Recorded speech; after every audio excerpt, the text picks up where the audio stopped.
Selamat petang, salam sejahtera. Terima kasih karena bersama dengan saya di Nazilin Unity Channel. Saya tertarik dengan satu komen daripada netizen di ruangan komen YouTube channel saya. Netizen tersebut menyatakan bahwa apa salahnya Anwar Ibrahim pecat saja Zahid Hamidi. Wah, apabila perkataan itu keluar, saya agak terkejut dengan kemampuan netizen memikirkan isu itu sehingga ke tahap seperti itu. Saya sendiri tidak pernah terfikir untuk mengemukakan pendapat sedemikian rupa. Ialah kan, sebab Zahid Hamidi ialah kerajaan bersama dengan kerajaan perpaduan di bawah pimpinan Anwar Ibrahim. Sebagai timbalan Perdana Menteri, amatlah sukar untuk mau mengatakan beliau dipecat.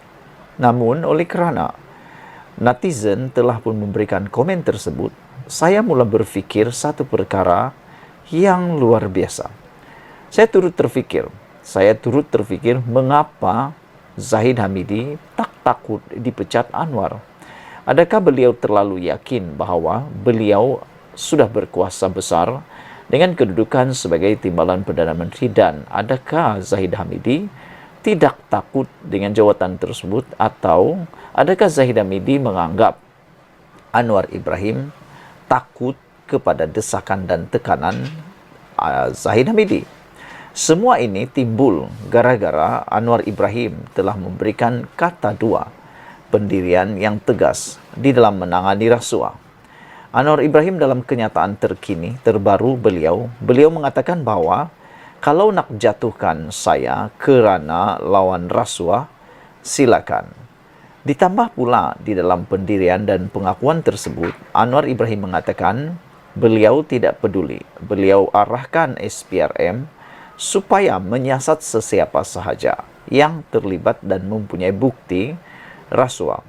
Sama ada itu ialah daripada kerajaan, pembangkang maupun exco kerajaan negeri harus disiasat kerana harus menghapuskan rasuah di negara ini. Ditambah pula, tindakan Anwar Ibrahim ini mengatakan bahawa sama ada itu kerajaan, sama ada itu rakan atau tidak, dia tetap mau menyokong rasuah dihancurkan, dihapuskan. Ini mendorong kepada satu tekaan netizen bahawa adakah apa yang dinyatakan oleh Anwar Ibrahim ini merujuk kepada tindakan Zahid Hamidi yang semakin kelihatan diberi paha pula, dapat betis nak paha lagi. Baru-baru ini dia sudah berjaya mendapatkan pasport pribadinya, diluluskan.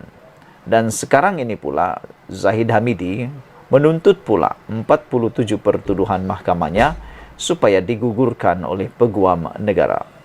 Apabila perkara itu muncul, apabila perkara itu timbul, ramai netizen yang menulis, termasuk penulis terkenal blog iaitu Sabudin Hussein, menyatakan bahawa itu mungkin tekanan politik kepada Anwar Ibrahim supaya Anwar Ibrahim mungkin akan jadi takut. Namun demikian, pada pendapat saya, tiada sebab Anwar Ibrahim untuk takut kepada Zahid Hamidi.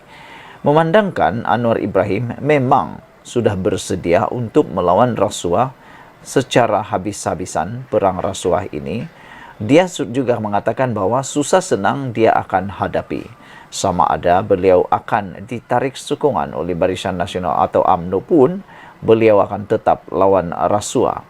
Dan pada pendapat saya, sebenarnya Anwar Ibrahim tidaklah tergugat meskipun Zahid Hamidi tiba-tiba mahu membawa Barisan Nasional keluar daripada kerajaan perpaduan. Hal ini kerana Anwar Ibrahim sudah mempunyai sokongan yang mencukupi daripada GPS, GRS dan parti-parti serpihan yang lain. Oleh sebab itulah, saya tertarik dengan komen daripada netizen yang menyatakan Zahid Hamidi dipecat daripada timbalan Perdana Menteri bukan satu perkara yang asing, bukan satu perkara yang tidak boleh berlaku. Sudah banyak berlaku. Contoh yang paling mudah ialah Anwar Ibrahim sendiri. Ketika beliau menjadi timbalan Perdana Menteri dalam era Mahathir Mohamad sebagai Perdana Menteri, hanya kerana perbezaan pendapat dan perbezaan pendekatan pemerintahan negara, dan Anwar Ibrahim tidak menyukai isu-isu berkaitan rasuah dan penyalahgunaan kuasa, akhirnya Anwar Ibrahim dipecat. Jadi berdasarkan kepada pengalaman itu, saya pikir Anwar Ibrahim tidak akan takut, tidak akan teragak-agak untuk memecat saja Zahid Hamidi daripada jawatan timbalan Perdana Menterinya, sekiranya Zahid Hamidi terus memberikan tekanan demi tekanan yang akan mungkin mendesak Anwar Ibrahim untuk mengambil tindakan yang lebih drastik. Kita tahu, selain daripada Zahid Hamidi, masih ramai lagi yang berkelayakan menjadi timbalan Perdana Menteri yang tidak mempunyai kes di mahkamah, yang tidak mempunyai isu untuk memberikan tekanan kepada Anwar Ibrahim. Selain daripada Parti Barisan Nasional atau UMNO, masih ada lagi banyak parti-parti yang lain yang boleh dilantik menjadi timbalan Perdana Menteri, termasuklah daripada GRS, Gabungan Rakyat Sabah itu sendiri. Saudara, selain itu, pengalaman kedua yang mana timbalan Perdana Menteri dipecat sendiri oleh Perdana Menteri ialah kita teringat kepada kes Muhyiddin Yassin dengan Najib Tun Razak. Muhyiddin Yassin juga telah pun dipecat daripada jawatan timbalan Perdana Menteri beliau ketika beliau menjadi timbalan Perdana Menteri dalam era Najib Tun Razak kerana kelantangan Muhyiddin Yassin mempersoalkan isu berkaitan dengan 1MDB, dan ada pada waktu itu juga Muhyiddin Yassin meminta penjelasan berkaitan dengan 1MDB dan akhirnya beliau mendapat balasan ataupun natijah kesannya yang amat besar. Jadi tidak ada salahnya dan tidak ada mustahilnya kalau Anwar Ibrahim memecat Zahid Hamidi daripada jawatan timbalan Perdana Menteri sekiranya tindakan Zahid Hamidi terus-menerus memberikan tekanan dan provokasi kepada kerajaan perpaduan pimpinan Perdana Menteri Anwar Ibrahim ini.